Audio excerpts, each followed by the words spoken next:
കുരിശിന്റെ മാറിൽ വെയിലേറ്റെനിക്ക തണലേകും നാഥനെ പിരിയുകില്ല. കുരിശിന്റെ മാറിൽ വെയിലേറ്റെനിക്ക തണലേകും നാഥനെ പിരിയുകില്ല. മിശിഹായിൽ ഏറ്റവും സ്നേഹിക്കപ്പെട്ട പ്രിയ സഹോദരി സഹോദരന്മാരെ, നമ്മുടെ കർത്താവിൻ്റെ പീഡാനുഭവ രഹസ്യങ്ങളെ പ്രത്യേകമാവിധം ധ്യാനിക്കുന്ന വലിയ നോമ്പിലൂടെ നമ്മൾ കടന്നു പോകുന്നു. സർവത്രിക സഭ ഈശോയുടെ പീഡാസഹനത്തിൻ്റെ ഓർമ്മ അനുസ്മരിപ്പിക്കത്തക്ക വിധം വിവിധങ്ങളായ ശുശ്രൂഷകളിലൂടെയും ഭക്താഭ്യാസങ്ങളിലൂടെയും യേശുവിൻ്റെ പീഡാനുഭവ രഹസ്യങ്ങളെ ധ്യാനിക്കുവാൻ നമ്മെ എല്ലാവരെയും സഹായിച്ചു കൊണ്ടിരിക്കുകയാണ്. അതിൻ്റെ ഭാഗമായിട്ട് കൂടിയാണ് ഇപ്രകാരം ഒരു നോമ്പുകാല ചിന്തകൾ ഓൺലൈനിലൂടെ പ്രസിദ്ധീകരിക്കുവാൻ ഈ ശുശ്രൂഷകർ തയ്യാറായിരിക്കുന്നത്. ഈ നോമ്പുകാല ചിന്തകളുടെ 9-ാം ദിവസമായി ഇന്ന് കർത്താവിൻ്റെ സന്നിധിയിൽ നമ്മളായിരിക്കുമ്പോൾ നമ്മുടെ വിചിന്തനത്തിന് വിഷയമായി നമ്മൾ സ്വീകരിക്കുന്നത് വിശുദ്ധ യോഹന്നാൻ്റെ സുവിശേഷം 12-ാം അധ്യായം 27 മുതൽ 36 വരെയുള്ള തിരുവചനങ്ങളാണ്. അവിടെ ഇപ്രകാരം നമ്മൾ വായിക്കുന്നു: ഇപ്പോൾ എൻ്റെ ആത്മാവ് അസ്വസ്ഥമായിരിക്കുന്നു. ഞാൻ എന്താണ് പറയേണ്ടത്? പിതാവേ, ഈ മണിക്കൂറിൽ നിന്ന് എന്നെ രക്ഷിക്കണമേ. അല്ല, ഇതിനു വേണ്ടിയാണല്ലോ, ഈ മണിക്കൂറിലേക്ക് വേണ്ടിയാണല്ലോ ഞാൻ വന്നത്. പിതാവേ, അങ്ങയുടെ നാമത്തെ അങ്ങ് മഹത്വപ്പെടുത്തണമേ. അപ്പോൾ സ്വർഗത്തിൽ നിന്നൊരു സ്വരമുണ്ടായി: ഞാൻ മഹത്വപ്പെടുത്തിയിരിക്കുന്നു, ഇനിയും മഹത്വപ്പെടുത്തും. അവിടെ നിന്നിരുന്ന ജനക്കൂട്ടം ഇത് കേട്ടിട്ട് ഇടിമുഴക്കമുണ്ടായെന്ന് പറഞ്ഞു. എന്നാൽ ചിലർ ഒരു ദൂതൻ അവനോട് സംസാരിച്ചുവെന്നും പറഞ്ഞു. ഈശോ പറഞ്ഞു: ഈ സ്വരമുണ്ടായത് എനിക്ക് വേണ്ടിയല്ല, നിങ്ങൾക്ക് വേണ്ടിയാണ്. ഇപ്പോഴാണ് ഈ ലോകത്തിൻ്റെ ന്യായവിധി. ഇപ്പോൾ ഈ ലോകത്തിൻ്റെ അധികാരി പുറന്തള്ളപ്പെടും. ഞാൻ ഭൂമിയിൽ നിന്ന് ഉയർത്തപ്പെടുമ്പോൾ എല്ലാ മനുഷ്യരെയും എന്നിലേക്ക് ആകർഷിക്കും. അവനിത് പറഞ്ഞത് താൻ ഏതു വിധത്തിലുള്ള മരണമാണ് കൈവരിക്കുവാൻ പോകുന്നതെന്ന് സൂചിപ്പിക്കുവാനാണ്. അപ്പോൾ ജനക്കൂട്ടം അവനോട് ചോദിച്ചു: ക്രിസ്തു എന്നേക്കും നിലനിൽക്കുന്നുവെന്നാണല്ലോ നിയമത്തെ ഞങ്ങൾ കേട്ടിട്ടുള്ളത്. പിന്നെ മനുഷ്യപുത്രൻ ഉയർത്തപ്പെടേണ്ടിയിരിക്കുന്നുവെന്ന് നീ പറയുന്നത് എങ്ങനെ? ആരാണ് ഈ മനുഷ്യപുത്രൻ? ഈശോവരോട് പറഞ്ഞ: അല്പസമയത്തേക്ക് കൂടി പ്രകാശം നിങ്ങളുടെ ഇടയിലുണ്ട്. അന്ധകാരം നിങ്ങളെ കീഴടക്കാതിരിക്കുവാൻ പ്രകാശമുള്ളപ്പോൾ നടന്നുകൊള്ളുവിൻ. അന്ധകാരത്തിൽ നടക്കുന്നവൻ താൻ എവിടേക്കാണ് പോകുന്നതെന്ന് അറിയുന്നില്ല. നിങ്ങൾ പ്രകാശത്തിൻ്റെ മക്കളാകേണ്ടതിന് നിങ്ങൾക്ക് പ്രകാശമുള്ളപ്പോൾ അതിൽ വിശ്വസിക്കുവിൻ. നമ്മുടെ കർത്താവായ മിശിഹായ്ക്ക് സ്തുതി. നമ്മുടെ കർത്താവിൻ്റെ പീഡാനുഭവ രഹസ്യങ്ങളിൽ പ്രധാനപ്പെട്ട ഒന്നാണ് യേശുവിൻ്റെ ജെറുസലേമിലേക്കുള്ള രാജകീയ പ്രവേശനവും. ആ പെസഹ തിരുനാളിനോടനുബന്ധിച്ച് യേശുവും ശിഷ്യന്മാരും ജെറുസലേമിലേക്ക് എത്തുകയും ദേവാലയത്തിലേക്ക് രാജകീയമായി യേശുവിനെ സ്വീകരിക്കുകയും ചെയ്തതായ സംഭവം. പെസഹ തിരുനാളിൻ്റെ പശ്ചാത്തലത്തിലാണ് അവിടുന്ന് ജെറുസലേമിലേക്കും വന്നത്. ആ രാജകീയ പ്രവേശനത്തിന് ശേഷം അവിടുന്ന് പെസഹ ആചരിക്കുവാനായി ജെറുസലേമിൽ സിഹ്യോൻ ശാല ഒരുക്കാനാണ് പറഞ്ഞത്. പിന്നീട് പെസഹ ആചരിക്കുന്നതൊക്കെ നമ്മൾ കാണുന്നു. ഈ രണ്ട് സംഭവങ്ങൾക്കിടയിലുള്ള സാഹചര്യത്തിലാണ് ഇന്ന് നമ്മൾ വായിച്ചു കേട്ട സുവിശേഷത്തിലെ പരാമർശനം കടന്നു വരുന്നത്. ഈശോ എല്ലാവരും നിൽക്കെ എല്ലാവരോടുമായിട്ടാണ് പറഞ്ഞത്: സംഭവിക്കാനിരിക്കുന്ന ഏതാനും ദിവസങ്ങൾക്കുള്ളിൽ ആഗതമാകാനിരിക്കുന്ന അല്ലെങ്കിൽ സംഭവിക്കാനിരിക്കുന്ന ചില തിക്ത അനുഭവങ്ങളെക്കുറിച്ച് കർത്താവ് മുൻകൂട്ടി അവരെ അറിയിക്കുകയാണ്. അവിടെ അവരെ അസ്വസ്ഥരാകരുതെന്ന് ഓർത്തുകൊണ്ടാണ് കർത്താവ് മുൻകൂട്ടി ഈ കാര്യങ്ങളെല്ലാം അവരെ അറിയിക്കുന്നത്. അതിൽ ഈശോ പറയുന്ന ഒരു പ്രധാനപ്പെട്ട കാര്യം, പിതാവേ, ഞാൻ ഈ മണിക്കൂറിന് വേണ്ടിയാണ്, ഈ പീഡാസഹനത്തിലൂടെ കടന്നു പോകണമെന്ന് അവിടത്തേക്ക് അറിയാമായിരുന്നു. അതിൽ നിന്ന് ഓടി അകലാനുള്ള ഒരു മനസ്സ്, യേശുവിൻ്റെ ആ ഒരു മാനുഷിക തലം ഒരുപക്ഷെ കർത്താവിനെ സ്വാധീനിച്ചിട്ടുണ്ടാകാം. യേശുവിൻ്റെ മനസ്സിലെ ഈ പീഡാസഹനത്തിൽ മാറിപ്പോകാനുള്ള ഒരു ടെൻഡൻസി, അതുമല്ലെങ്കിൽ ഒരു ആഗ്രഹം സ്വാഭാവികമായിട്ട് ഈശോയിൽ വന്നിട്ടുണ്ടാകും. എന്നാൽ ഒപ്പം തന്നെ പരിശുദ്ധാത്മാവ് യേശുവിനെ എപ്പോഴും പ്രചോദിപ്പിച്ചുകൊണ്ടിരുന്നത് പിതാവിൻ്റെ ഹിതം പൂർത്തിയാകുവാൻ വേണ്ടിയാണ് അവിടെ നയിക്കപ്പെട്ടതെന്ന തിരിച്ചറിവാണ്. ആ ബോധ്യത്തോടുകൂടി ഈശോ സ്വയം സമർപ്പിക്കുകയാണ്. അവിടെയാണ് ഈശോ ഒരു നിമിഷം പറയുന്നത്, ഈ മണിക്കൂറിലേക്കാണ് ഞാൻ വന്നത്, ഇതിന്ന് ഓടിയകലാനല്ല. അതുകൊണ്ട് പിതാവെ അങ്ങനെ മഹത്വപ്പെടുത്തണമേ എന്ന് പറയുകയാണ്, പ്രാർത്ഥിക്കുകയാണ്. ഉടനെ പിതാവിൻ്റെ സ്വരമുണ്ടായി, ഞാൻ മഹത്വപ്പെടുത്തിയിരിക്കുന്നു, ഇനിയും മഹത്വപ്പെടുത്തും. അപ്പോൾ യേശുവിനെ പിതാവ് മഹത്വപ്പെടുത്തുന്നു, അപ്പം തന്നെ ഇനിയും മഹത്വപ്പെടുത്തുമെന്ന് പറയുകയാണ്. എന്നാൽ അതൊരു ഇടിമുഴക്കമാണെന്നാണ് ജനങ്ങൾ വിചാരിച്ചത്. പക്ഷേ ഒരു ദൂതൻ സംസാരിച്ചതായിട്ട് അവർക്ക് മനസ്സിലായി. ഈശോ അത് കേൾക്കുകയും ചെയ്തു. ഈശോയ്ക്ക് അത് തിരിച്ചറിയാനായിട്ട് സാധിച്ചു. ഇവിടെ ഈശോ ശിഷ്യഗണത്തിന് നൽകുന്ന ആ വലിയ സന്ദേശം ഇതാണ്: ഈ ഇപ്പോഴാണ് ഈ ലോകത്തിൻ്റെ ന്യായവിധി. ഇപ്പോൾ ലോകത്തിൻ്റെ അധികാരി പുറന്തള്ളപ്പെടും. ഞാൻ ഭൂമിയിൽ നിന്ന് ഉയർത്തപ്പെടുമ്പോൾ എല്ലാ മനുഷ്യരെയും എന്നിലേക്ക് ആകർഷിക്കും. വിശുദ്ധ യോഹന്നാന്റെ സുവിശേഷത്തിൽ 3-ാം അധ്യായം 12-ാമത്തെ വാക്യത്തിൽ ഈശോ ഇതേ കാര്യം പറയുന്നുണ്ട്. ഞാൻ ഭൂമിയിൽ ഉയർത്തപ്പെട്ട് കഴിയുമ്പോൾ എല്ലാ മനുഷ്യരെയും എന്നിലേക്ക് ഞാൻ ആകർഷിക്കും. അതേ കാര്യമാണ് ഇവിടെ യോഹന്നാൻ സുവിശേഷകൻ തന്നെ വീണ്ടും ആവർത്തിച്ച് പറയുന്നത്. ഇപ്പോൾ ലോകത്തിൻ്റെ അധികാരി പുറന്തള്ളപ്പെടും. ഈ ലോകത്തിൻ്റെ അധികാരിയായിട്ടുള്ള സാത്താനും സാത്താനിക ശക്തികളും പുറന്തള്ളപ്പെടുന്നത് യേശുവിൻ്റെ കുരിശിലെ മരണത്തിലൂടെയും ഉത്ഥാനത്തിലൂടെയുമാണ്. പഴയ നിയമത്തിൽ മോശ മരുഭൂമിയിൽ സർപ്പത്തെ ഉയർത്തിയതുപോലെയാണെന്ന് ഈശോ പറഞ്ഞു. യോഹന്നാന്റെ സുവിശേഷം 3-ാം അധ്യായം 12 വാക്യത്തിൽ മോശ മരുഭൂമിയിൽ സർപ്പത്തെ ഉയർത്തിയതുപോലെ മനുഷ്യപുത്രന് ഉയർത്തപ്പെടേണ്ടിയിരിക്കുന്നു. അവൻ ഉയർത്തപ്പെട്ട് കഴിയുമ്പോൾ എല്ലാ ജനതകളിലെയും ഞാൻ അവനിലേക്ക് ആകർഷിക്കുമെന്ന് പറയുക. മരുഭൂമിയെ നമുക്കറിയാം, സർപ്പദംശനമേറ്റ് ഇസ്രായേൽ ജനത്തിൽ ആയിരക്കണക്കിന് ആളുകൾ മരിച്ചു വീണപ്പോൾ പ്രവാചകനായ മോശ, ദൈവദൂതനായ മോശ ദൈവസന്നിധിയിൽ ചെന്ന് നിലവിളിച്ച് പ്രാർത്ഥിച്ചു. ഇതാ ജനം പാമ്പ് കടിയേറ്റ് മരിക്കുന്നു.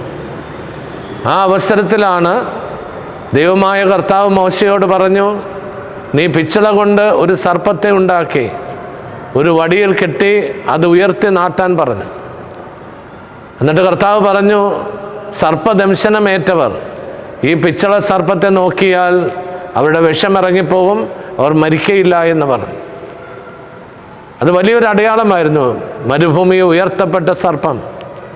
ഇതുപോലെ പുതിയ നിയമത്തിൽ സർപ്പത്തിൻ്റെ ദംശനത്താൽ, പിശാചിൻ്റെ പ്രവൃത്തികളാൽ, പ്രവൃത്തികൾ വഴി മരണത്തിന് കീഴടങ്ങിയ ജനത്തെ അവരെ രക്ഷിക്കുവാനായിട്ട് കടന്നു വന്ന ഈശോ കുരിശിൽ ഉയർത്തപ്പെട്ട് കഴിഞ്ഞപ്പോൾ ആ യേശുവിൽ വിശ്വസിച്ചവരെല്ലാം, അവനെ നോക്കിയവരെല്ലാം രക്ഷിക്കപ്പെട്ടവരായി മാറുന്നു. പിശാചിൻ്റെ ആധിപത്യത്തിൽ നിന്നും അവൻ്റെ ദംശനത്തിൽ നിന്നും അതിൻ്റെ ദംശനം വഴി ഉണ്ടാകുന്ന ആ പാപവിഷങ്ങളിൽ നിന്നും അവർ മോചിതരായി ജീവനുള്ള മക്കളായി തീരുന്നു. അത് കർത്താവിടെ വളരെ കൃത്യമായിട്ട് പറയുകയാണ്, ഞാൻ ഭൂമിയിൽ ഉയർത്തപ്പെട്ട് കഴിയുമ്പോൾ എല്ലാ മനുഷ്യരെയും എന്നിലേക്ക് ആകർഷിക്കും.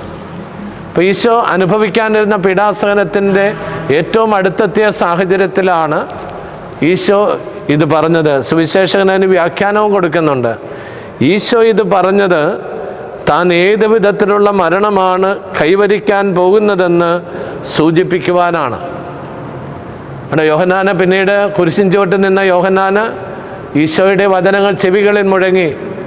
ഞാൻ ഭൂമിയിൽ ഉയർത്തപ്പെട്ട് കഴിയുമ്പോൾ എന്ന് ഈശോ പറഞ്ഞതിൻ്റെ അർത്ഥം, അവിടുന്ന് കുരിശിൽ ഉയർത്തപ്പെട്ട് മരിക്കുന്ന സാഹചര്യത്തിൽ യോഹന്നാൻ ശ്ലീഹായ്ക്ക് അത് മനസ്സിലായി.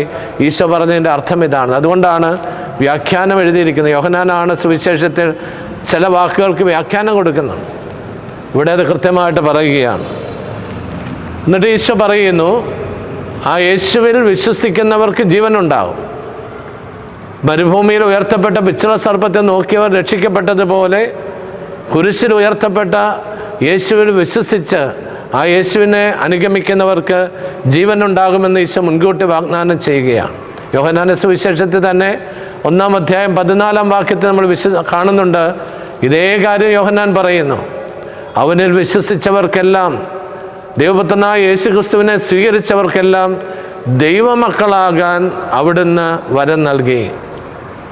അതുകൊണ്ട് അവിടെ കൃത്യമായിട്ട് ഇതെല്ലാം ലിങ്ക് ചെയ്താണ് യോഹന്നാൻ സുവിശേഷകൻ ഈ വചനങ്ങൾ എഴുതി വച്ചിട്ടുള്ളത്. അപ്പോൾ യേശു വിശ്വസിച്ചവർക്ക് ദൈവമക്കളാകാനുള്ള വരം, ജീവൻ നഷ്ടപ്പെടുകയല്ല, മറിച്ച് ജീവൻ സ്വന്തമാകുകയാണ് ചെയ്തത്. ദൈവിക ജീവൻ സ്വന്തമാക്കാനുള്ള വരം നൽകി. എന്നിട്ട് ഈശോ നമ്മളോട് പറയുന്നത്, ഇതാ അന്ധകാരത്തിൻ്റെ സമയം വരുന്നു. പീഡനങ്ങളുടെയും വ്യാധികളുടെയും അസ്വസ്ഥതകളുടെയും അല്ലെ ഗുരുവായ യേശുവിൻ്റെ പീഡാസഹനവും മരണവും എല്ലാം സംഭവിക്കാൻ പോകുക അന്ധകാരത്തിന്. പക്ഷേ പ്രകാശമുള്ളപ്പോൾ ആ പ്രകാശത്തിൽ നടക്കാൻ പറയുക. അതാണ് ഈശോ നൽകുന്ന, ശിഷ്യന്മാർക്ക് നൽകുന്ന ഉപദേശം. 35-ാമത്തെ വാക്യം, ഈശോ അവരോട് പറഞ്ഞു, അല്പസമയത്തേക്ക് കൂടി പ്രകാശം നിങ്ങളുടെ ഇടയിലുണ്ട്. അന്ധകാരം നിങ്ങളെ കീഴടക്കാതിരിക്കാൻ പ്രകാശമുള്ളപ്പോൾ നടന്നുകൊള്ളുവിൻ. അന്ധകാരത്തിൽ നടക്കുന്നവൻ എവിടേക്കാണ് പോകുന്നതെന്ന് അറിയുന്നില്ല. എന്നാൽ നിങ്ങൾ പ്രകാശത്തിൻ്റെ മക്കളാകേണ്ടതിന് നിങ്ങൾക്ക് പ്രകാശമുള്ളപ്പോൾ അതിൽ വിശ്വസിക്കുവിൻ. പ്രിയപ്പെട്ടവരെ, നമ്മളെല്ലാവരും വിളിക്കപ്പെട്ടിരിക്കുന്നത് പ്രകാശം തന്നെയായ ദൈവത്തിൻ്റെ മക്കളായിത്തീരാനാണ്. പ്രകാശം തന്നെയായ ദൈവത്തിൻ്റെ പുത്രനാണ് ഈശോ മിശിഹ. ആ പ്രകാശം തന്നെയായ ദൈവത്തിൻ്റെ പുത്രനായ യേശുവിൽ വിശ്വസിച്ച് അവിടുത്തെ വചനങ്ങളനുസരിച്ച് ജീവിക്കുന്നവർ പ്രകാശത്തിലാണ് നടക്കുന്നത്, പ്രകാശത്തിൻ്റെ വഴിയെയാണ് നടക്കുന്നത്. എന്നാൽ ഈ ലോകത്തിൽ തിന്മയുള്ളതുകൊണ്ടും അന്ധകാരം തന്നെയായ തിന്മയും അതിൻ്റെ ശക്തികളും ഉള്ളതുകൊണ്ട് അവ നമ്മെ അന്ധകാരത്തിൽ ആഴ്ത്താൻ ശ്രമിച്ചുകൊണ്ടിരിക്കും. നമ്മുടെ ചിന്തകളെയും നമ്മുടെ മനോഭാവങ്ങളെയും നമ്മുടെ ആഗ്രഹങ്ങളെയും താല്പര്യങ്ങളെയും എല്ലാം അന്ധകാരത്തിൻ്റെ വഴിയിലാക്കാൻ സാത്താനും അവൻ്റെ സൈന്യങ്ങളും പരിശ്രമിച്ചുകൊണ്ടിരിക്കും. ഈ ലോകത്തിൻ്റെ അധികാരിയായ സാത്താൻ പരിശ്രമിച്ചുകൊണ്ടിരിക്കുക. യേശുവിനെ പ്രലോഭിപ്പിക്കാൻ വന്നപ്പോഴും അവൻ പറഞ്ഞത്, ഈ ലോകത്തിലെ എല്ലാ സമ്പത്തുകളും കാണിച്ചുകൊണ്ട് അവൻ പറഞ്ഞത്, ഇതെല്ലാം എൻ്റേതാണ്, നീ എന്നെ ആരാധിച്ചാൽ ഇവയെല്ലാം ഞാൻ നിനക്ക് തരാം. ഈ ലോകത്തിൻ്റെ അധികാരി. പക്ഷെ അവൻ പുറന്തള്ളപ്പെടും യേശുവിൻ്റെ മരണത്തിലൂടെ. ഇവിടെ ഈശോ പറയുന്നത്, പ്രകാശത്തിൽ വ്യാപരിക്കുവിൻ, പ്രകാശത്തിൽ നടക്കുവിൻ, പ്രകാശത്തിൻ്റെ മാർഗത്തിൽ ചരിക്കാനാണ് ക്രിസ്തു ശിഷ്യരായ നമ്മെ ഓരോരുത്തരെയും ഈശോനാഥൻ ആഹ്വാനം ചെയ്യുന്നത്. നമ്മൾ തിരിച്ചറിയണം, ഈ ലോകത്തിൽ അന്ധകാരത്തിൻ്റെ ഒരു ശക്തിയുണ്ട്, അന്ധകാരത്തിൻ്റെ സ്വാധീനമുണ്ട്, അന്ധകാരമയമായ ചിന്തകൾ പ്രചരിപ്പിക്കുന്ന സാഹചര്യങ്ങളുണ്ട്, അന്ധകാരത്തിൻ്റെ ആഗ്രഹങ്ങളും ആവേശകരമായ പ്രവർത്തനങ്ങളും ആഘോഷങ്ങളും ഒക്കെ ഉണ്ട്. പക്ഷെ ക്രിസ്തു ശിഷ്യരായി നമുക്ക് ഒരു തിരിച്ചറിവുണ്ടാകണം. പ്രകാശത്തിൻ്റെ മാർഗത്തിൽ, പ്രകാശം തന്നെയായ ക്രിസ്തുവിൻ്റെ മാർഗത്തിൽ ഞാൻ ചരിക്കണമോ അതോ അന്ധകാരത്തിൻ്റെ വഴിയെ തളർന്നു പോകണമോ, അല്ലെങ്കിൽ തിരിഞ്ഞു പോകണമോ? നമ്മൾ വിളിക്കപ്പെട്ടിരിക്കുന്നത് പ്രകാശത്തിൻ്റെ വഴിയെ ചരിക്കുവാനാണ്. അതിനു വേണ്ട ഒരു തീരുമാനം പ്രകാശം തന്നെയായ യേശുവിൻ്റെ മുമ്പിലിരുന്ന് നമുക്ക് വേണ്ടി പാടുപീടുകൾ സഹിച്ച് കുരിശിൽ ഉയർത്തപ്പെട്ട് തിന്മയുടെ ആധിപത്യം നമ്മെ മോചിച്ച കർത്താവിനോട് നമുക്ക് പ്രതിജ്ഞയെടുക്കാം. ഈശോയെ, അങ്ങയെ അനുഗമിക്കുവാൻ വേണ്ട ശക്തിയും ബലവും ഞങ്ങൾക്ക് എല്ലാവർക്കും നൽകണമേ എന്ന് ഒരു നിമിഷം നമുക്ക് പ്രാർത്ഥിക്കാം. കണ്ണുകളടച്ച് ഒരു നിമിഷം കർത്താവിൻ്റെ സന്നിധിയിലായിരിക്കാം. അന്ന് ശിഷ്യന്മാരോടും ജനങ്ങളോടുമായി അവിടുന്ന് പറഞ്ഞ വചനം ഇന്ന് അവിടുത്തെ സന്നിധിയിലായിരിക്കും നമ്മളോടും അവിടുന്ന് പറയുന്നു. ഈശോ പറഞ്ഞു, ഞാൻ ഉയർത്തപ്പെട്ട് കഴിയുമ്പോൾ എല്ലാവരെയും എന്നിലേക്ക് ആകർഷിക്കും. ആ യേശുവിലേക്കുള്ള ഒരു ആകർഷണം കർത്താവെ ഞങ്ങൾക്കെല്ലാവർക്കും നൽകണമേ. ഈശോയെ, അങ്ങയോടുള്ള ഒരു സ്നേഹവും ഒരു താല്പര്യവും ഒരു ആവേശവും ഞങ്ങൾക്ക് നൽകണമേ. ഒരു പാഷൻ ഞങ്ങൾക്ക് നൽകണമേ.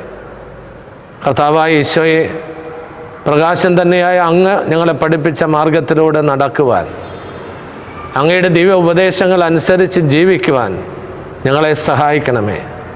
അന്ധകാരവും അന്ധകാര ശക്തികളും പലവിധത്തിൽ ഞങ്ങളെ സ്വാധീനിക്കുമ്പോൾ, ഞങ്ങളുടെ ചിന്തകളെയും മനസ്സിനെയും ആഗ്രഹങ്ങളെയും എല്ലാം നിയന്ത്രിക്കാൻ ശ്രമിക്കുമ്പോൾ, യേശുമാർഗത്തിൽ ചരിക്കുവാൻ, പ്രകാശത്തിൻ്റെ മക്കളായി ജീവിക്കുവാൻ വേണ്ട അനുഗ്രഹം ഞങ്ങൾക്ക് നൽകണമേ.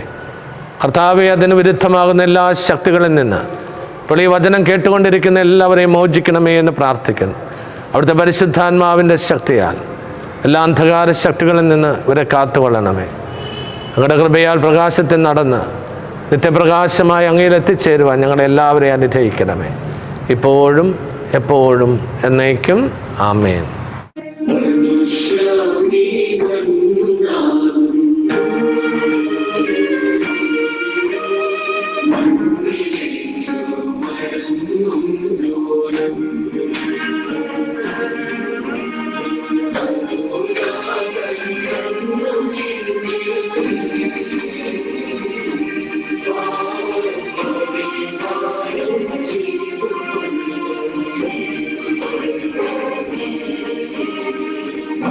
Show me